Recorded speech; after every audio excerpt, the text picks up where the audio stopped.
देखने का नजरिया शानदार है, तो आप उसको जरूर शामिल करिएगा ट्रांसजेंडर को जब भी जेंडर की बात आती है। ठीक है, थर्ड जेंडर को आपको शामिल करना है। हाँ, कमजोर वर्ग में जो शैक्षणिक रूप से पिछड़े हुए हैं। ठीक है,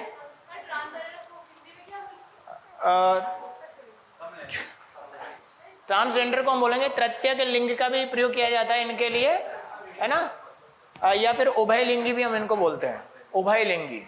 ठीक है, इसमें भी ट्रांसजेंडर कोई अकेले अपने आप में एक सिंगल वर्ड नहीं है। ट्रांसजेंडर में आप एक शब्द पढ़ोगे, यस, आप पढ़ोगे LGBT और Q+। ठीक है भाई, ये प्लस का मतलब आप ये मत समझिएगा कि ये केवल सिंगल है। प्लस का मतलब इसके अतिरिक्त भी कोई और कैटेगरी हो सकती है। L मतलब लेस्बियन,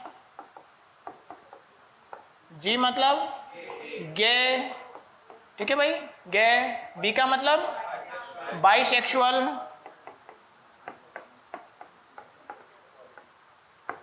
और T का मतलब ट्रांसजेंडर।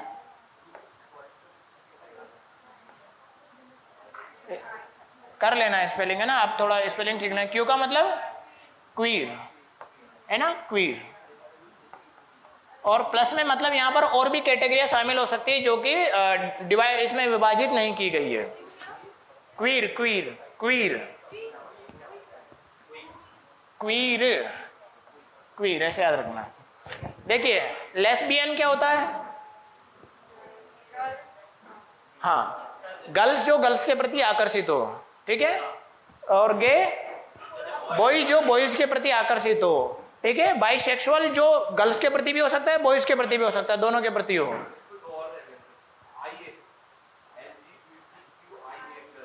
अब वो थोड़ा मैंने नहीं पढ़ा है ना। IS भी कुछ है क्या? हो सकता है ना। अब मुझे जितना पता था, एक ट्रांसजेंडर होता है। ट्रांसजेंडर मतलब कि एक प्रकार से जो जिसमें पुरुष के भी लक्षण मिलते हो, जिसमें महिला के भी लक्षण रखते हैं, ये शारीरिक रूप से होता है। ठीक है, ये मानसिक रूप से है दोनों, ये याद रखना। ये मानसिक रूप से, ये भी मानसिक रूप से। इसमें महिला के साथ में कोई फिजिकली कोई दिक्कत नहीं है, महिला एकदम महिला ही है, इसमें पुरुष एकदम पुरुष ही है। ठीक है, बस उसका आकर्षण है मानसिक रूप से। लेकिन यहाँ पर ट्रांसजेंडर में क्या है, यहाँ पर उसके हेल्थ फिजिकल के साथ में भी प्रॉब्लम है। ठीक है, इसीलिए तो अब ये समुदाय जो है, ये भी क्या है, सामाजिक रूप से पिछड़े हुए हैं, वीकर से। अब इनके प्रति हमें क्या करना पड़ेगा, क्या करना पड़ेगा? Compassion toward the weaker section, करुणा करनी पड़ेगी भाई। आप एक आम आदमी नहीं हो, आप ऑफिसर बनने जा रहे हो। एक ऑफिसर की जिम्मेदारी ये है कि सबसे पहले वो आपके लिए इंसान है। एक आम आदमी चलते ट्रेन में अगर वो कुछ मांग रहे हैं तो उनकी तरफ हंस सकता है, आप हंस नहीं सकते। अगर आप ऑफिसर हो, आप जिम्मेदार पर्सन हो, एक रिस्पॉन्सिबल पर्सन होने के नाते आप उसके बारे में ये ना सोचे कि देखो रे यार भीख मांग रही है, तो आम आदमी भी सोच लेगा, है ना, उनकी मजबूरी है। आप ये सोचे कि इनके लिए क्या प्रयास कर सकते हैं कि सामाजिक स्तर इनका बेहतर हो सके, आर्थिक जीवन इनका बेहतर हो सके, इनके लिए मैं क्या कर सकती हूँ या क्या कर सकता हूँ। अगर इसमें आती हूँ तो मैं कैसी ऐसी कोई इंक्लूसिव ऐसा प्रोग्राम बनाऊं ताकि ये लोग भी उसमें शामिल हो सके। तो ऐसा आपको सोचना पड़ेगा। अगर आप ऑफिसर बनने जा रहे हो तो आपकी जिम्मेदारी बनती है उनके प्रति, compassion toward the weaker section.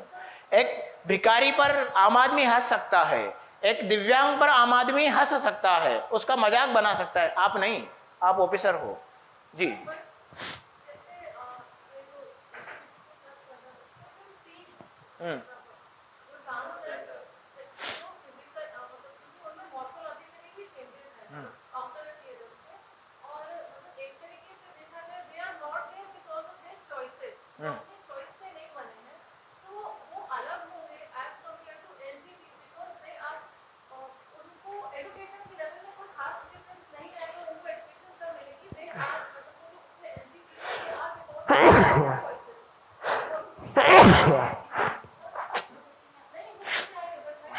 बिल्कुल बिल्कुल आप कह रहे हो, पर आप सोचिए हमारे देश में अभी तो 2014 के बाद की शायद बात है, 15 में शायद सुप्रीम कोर्ट का डिसीजन आया था, उसके बाद तो जाकर के इनको थर्ड जेंडर मानना शुरू किया है। उसके बाद में ऑफिशियली थर्ड जेंडर मानना शुरू किया। मुझे डेट एग्जैक्ट याद नहीं, शायद 14 के बाद में ही घटना है। नहीं तो अभी तक तो हम लोग इनको केवल ऐसे ही मानते थे कि एक बीमारी है। अभी धीरे धीरे अभी जाके जब सुप्रीम कोर्ट का रुख इनके प्रति पॉजिटिव हुआ, सुप्रीम कोर्ट ने फैसले सुनाए, कई सारे ऐसे डिसीजन आए। अब आप देखोगे जो समलैंगिक विवाह है उसको भी वैध माना गया। इन सभी घटनाओं के बाद में क्या हो गया, उनको हम लोग थर्ड जेंडर के रूप में मान्यता देने लगे हैं। लेकिन अभी हम लोग ऑफिशियली दे रहे हैं, आम आदमी नहीं देता। आम आदमी आज भी इनका मजाक ही बनाता है। तो ऐसी परिस्थिति में आप सोचिए कि इसके लिए हम अलग कैटेगरी, अभी तो हम इसको शामिल करते हैं ना। ऑफिशियली आप बोल सकते हो कि हाँ इनके लिए हम अलग से प्रयास करेंगे, ठीक है। अभी हम केवल इसको थर्ड जेंडर माने, कभी पढ़ेंगे, कभी ऐसा टॉपिक आएगा तो आपको बताएंगे। चलिए, अब इसमें थर्ड जेंडर ही नहीं है, यहाँ पर कमजोर वर्ग में और कौन कौन आ जाएंगे, जो कि रेप पीड़ित है वह भी आ जाएगा, चाहे वह महिला हो या पुरुष हो। जो कि एसिड अटैक से पीड़ित है, कोई भी हो सकता है, वह भी इसमें आ जाएगा।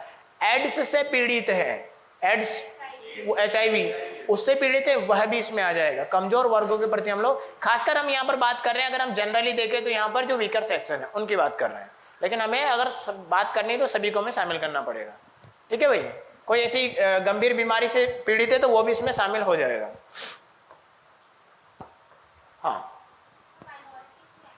माइनॉरिटी आएंगी ना सारी, माइनॉरिटी भी कमजोर सेक्शन है यहाँ पर इसके संदर्भ में एज कंपेयर टू जो मेजोरिटी है।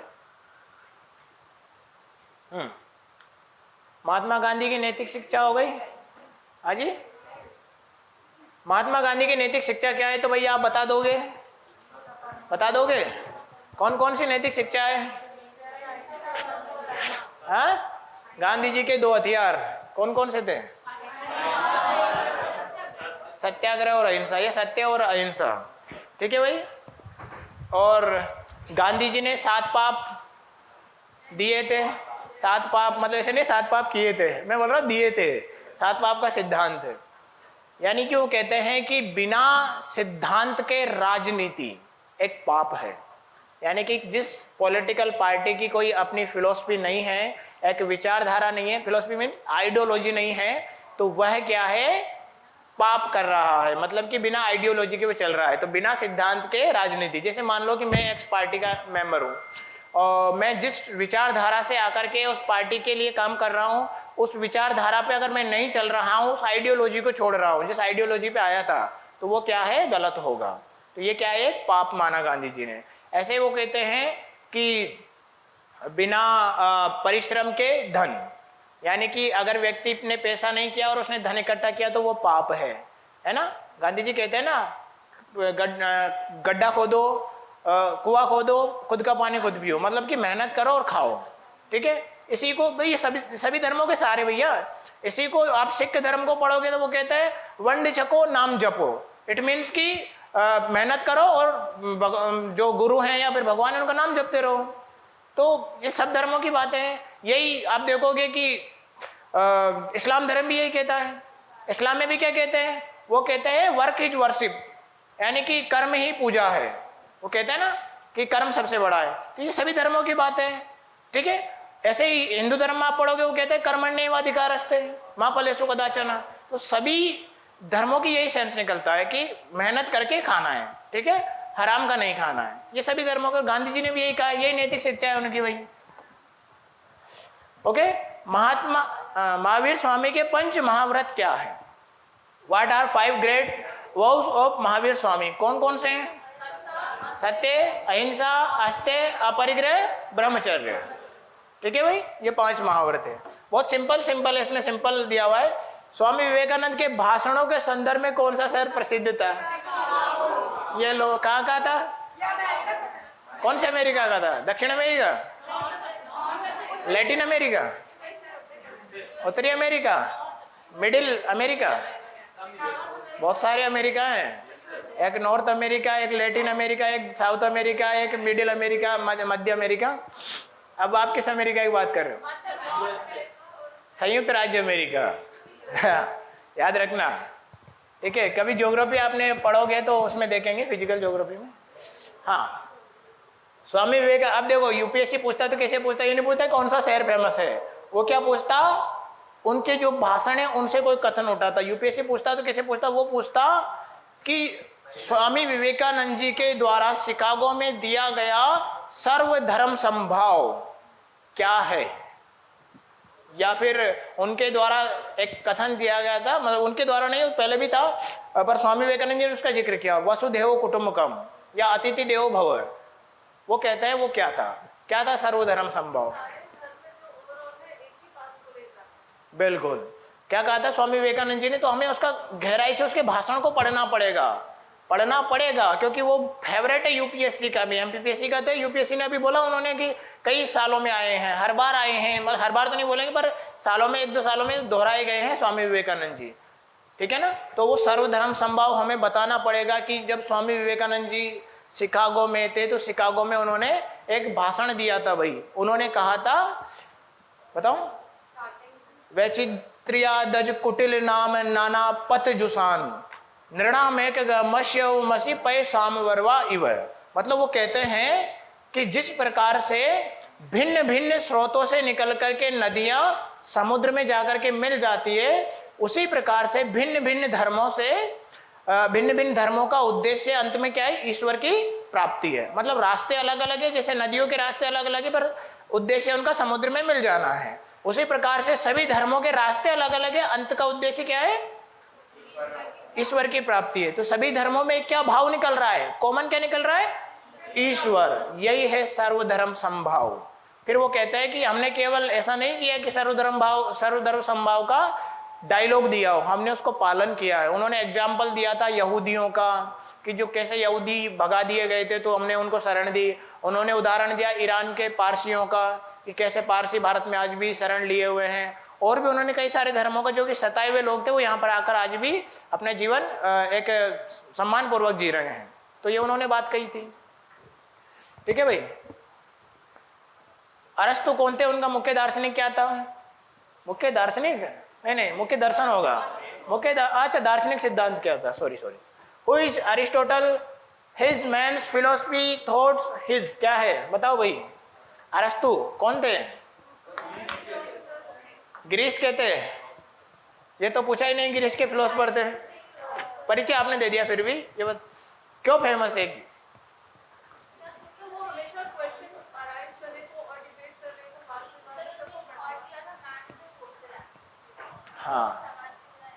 हाँ ये बात उनके द्वारा कही गई थी कि ह्यूमन क्या है कि सोशल एनिमल है, सामाजिक प्राणी है, और सामाजिक प्राणी होने के नाते हम लोग एक दूसरे के बिना जिंदा नहीं रह सकते। यही बात तो फिर बाद में किसने कही, एरिक एरिक्सन ने। क्या कहा था, याद भूल गए, परसों ही तो भी बताया था।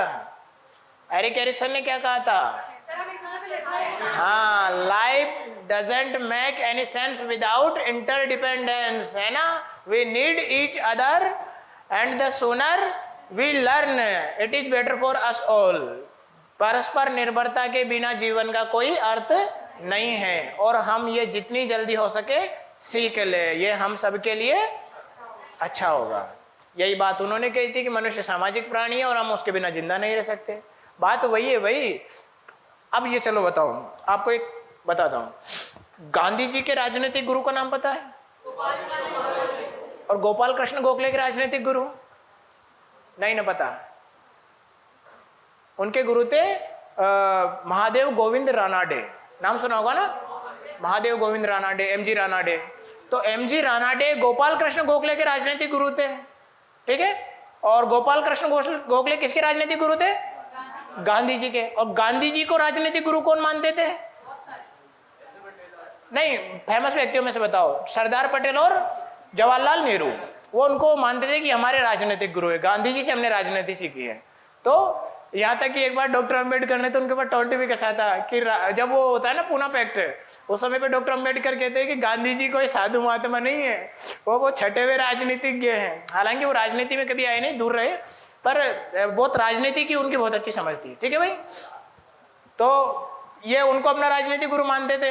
अब हो सकता है किसी ने नेहरू जी को भी अपना राजनीतिक गुरु माना होगा भाई, बहुत अच्छे व्यक्ति, समाजवाद के, भारत में समाजवाद के प्रबल समर्थक थे, ठीक है।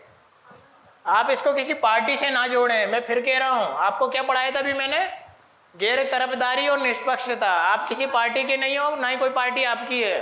गैर तरफदारी, जिसमें गैर तरफदारी का मतलब ही होता है नॉन पार्टिसनशिप, मीन्स राजनीतिक दृष्टि से आप किसी के साइड ना हो जाएं, ठीक है। आपके लिए पता है आपके लिए एक बात याद रखना, रामायण में ये लिखा हुआ था, को नृप होए हमें का हानि।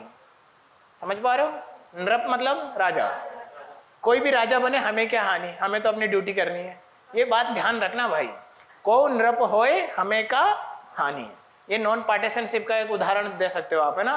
राजा कोई भी बने, राजा मतलब कि यहाँ पर सरकार का कोई भी व्यक्ति चुनकर आए, सरकार आपको तो अपनी, जब आप जल्दी बन जाओगे तो 25 से 30 साल अपनी सेवाएं देनी है। तो 25 से 30 साल सेवाओं में चाहे बीजेपी आए, कांग्रेस आए, आम आदमी आए या चौथा आदमी आए, कोई भी आए, आपको तो क्या करना है, एक तटस्थ होकर के अपनी सेवाएं देनी है। ठीक है भाई? हाँ मैंने पढ़ा था, ये हो सकता है किसी और में हो, पर मैंने उसी में पढ़ा था।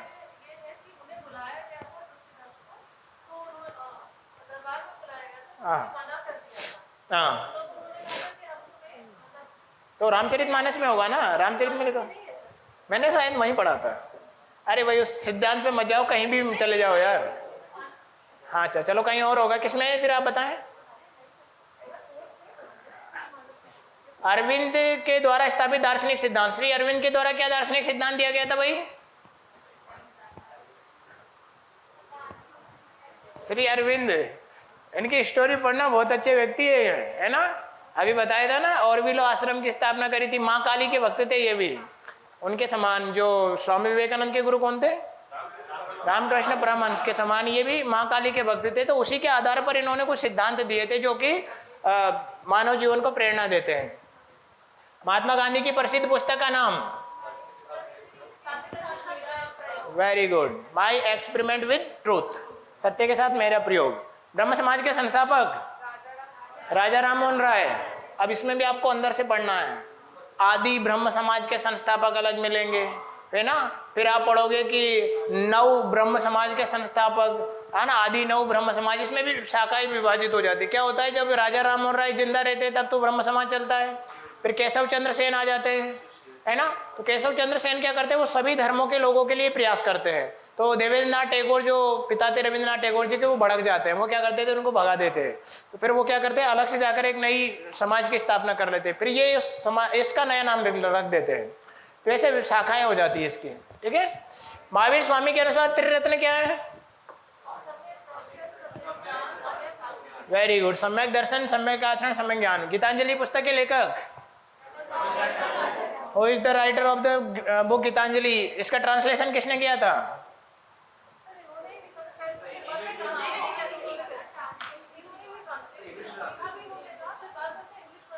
हाँ इंग्लिश ट्रांसलेशन ही पूछ रहा हूँ मैं, क्योंकि दुनिया ने गीतांजलि के लिए पुरस्कार दिया है इनको, नोबेल पुरस्कार। तो वो पूछा गया था किसने ट्रांसलेशन किया था, क्योंकि उनको तो गीतांजलि हिंदी तो समझ में आएगी नहीं दुनिया वालों को।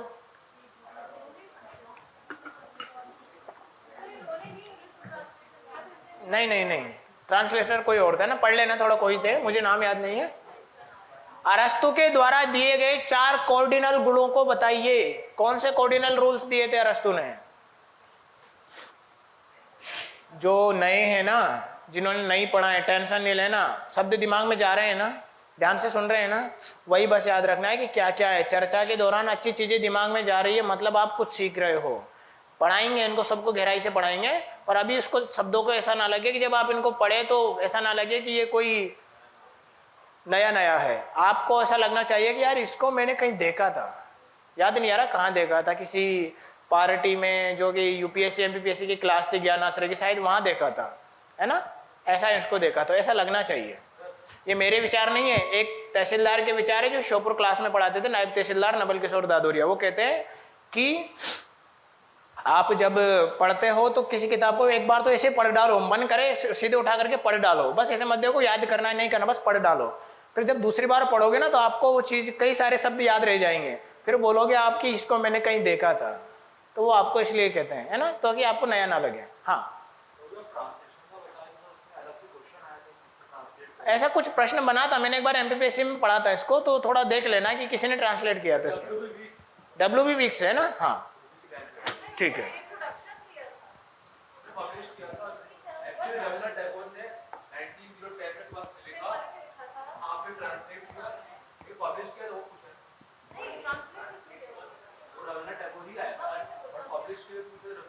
हाँ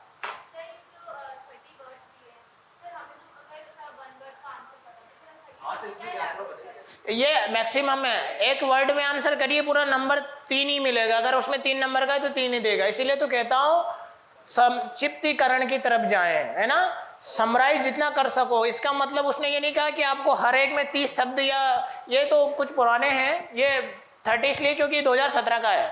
अब इसमें 10 नंबर का ही वो 10 शब्दों का ही रह गया है ना, 10 ही शब्द रहते हैं ना 3 नंबर में ना। हाँ, बस लिखना है रविंद्रनाथ टैगोर, ठीक है, बस। टाइम बचेगा,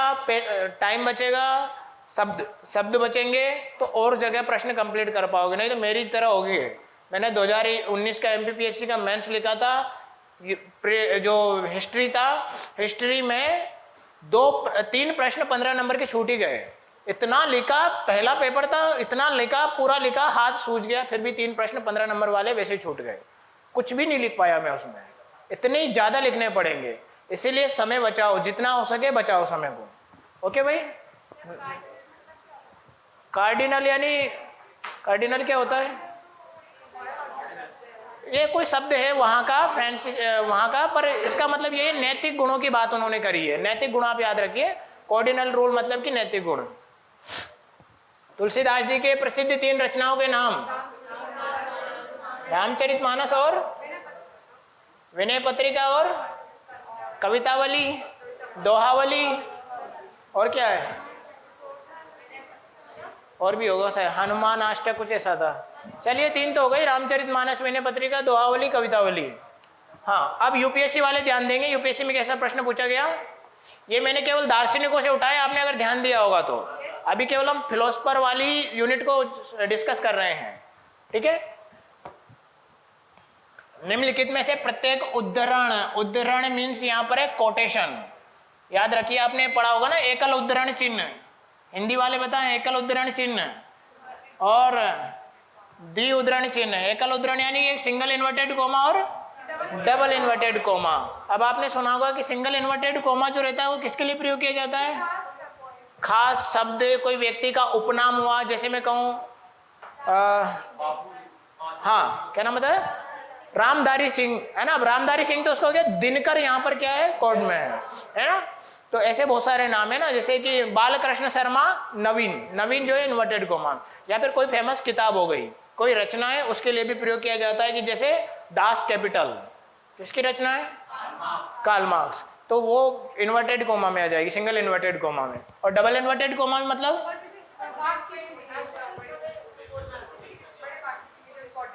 हाँ, ये इसलिए बता रहा हूँ क्योंकि आपके दोनों के ही पेपर हैं। यूपीएससी में तो क्वालिफाइंग पेपर है, उसमें आपको पूछा जा सकता है कि एकल उद्धरण चिन्ह और द्वि उद्धरण चिन्ह का प्रयोग कहाँ पर होता है। और एमपीपीएससी में तो जीएस पेपर, जीएस तो नहीं, मतलब पेपर जो 5 है उसमें है आपके।